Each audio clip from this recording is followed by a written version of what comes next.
À la une donc, le malaise et la colère des policiers. Pour la première fois depuis 12 ans, tous les syndicats de police appelaient à manifester aujourd'hui à Paris devant le ministère de la Justice, mais aussi partout en France, en Aquitaine. Vous le voyez, plusieurs centaines de fonctionnaires de police se sont rassemblés devant les palais de justice des grandes villes de la région. Images tournées ce midi par nos équipes de France 3 à Bayonne et Périgueux. Grosse mobilisation également à Bordeaux, du commissaire de police au gardien de la paix. Plus de 350 fonctionnaires de police ont manifesté pour dénoncer leurs conditions de travail.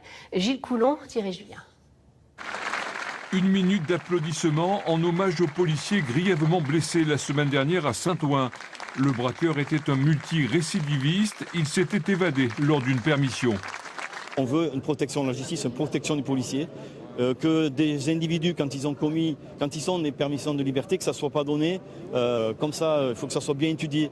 La profession en a assez des décisions de justice qui ne sont pas du tout adaptées. Lorsque vous interpellez plusieurs fois les mêmes individus pour des faits similaires et que ces personnes-là ne sont pas enfermées ou retenues ou ont des privations de liberté adéquates, nous nous sentons vraiment totalement inefficaces. Ils étaient près de 350 policiers à manifester entre midi et 14 h.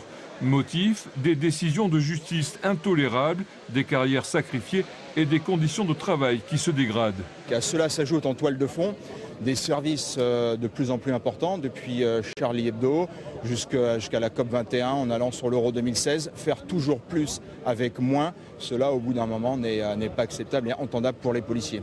Dans la foulée, lors d'une conférence de presse, Manuel Valls a promis de corriger certains dysfonctionnements dans la justice. Parmi les mesures annoncées, la simplification des procédures pénales ou alors éviter les sorties des détenus sans nécessité avérée. Là, aujourd'hui, vu le mouvement de foule, le mouvement des collègues, on a mobilisé très fort grâce à l'intersyndicale unie et nous souhaitons évidemment que les paroles soient suivies d'actes. L'intersyndicale a été reçue dans l'après-midi par la procureure de la République de Bordeaux. Objectif, faire remonter les revendications à la chancellerie.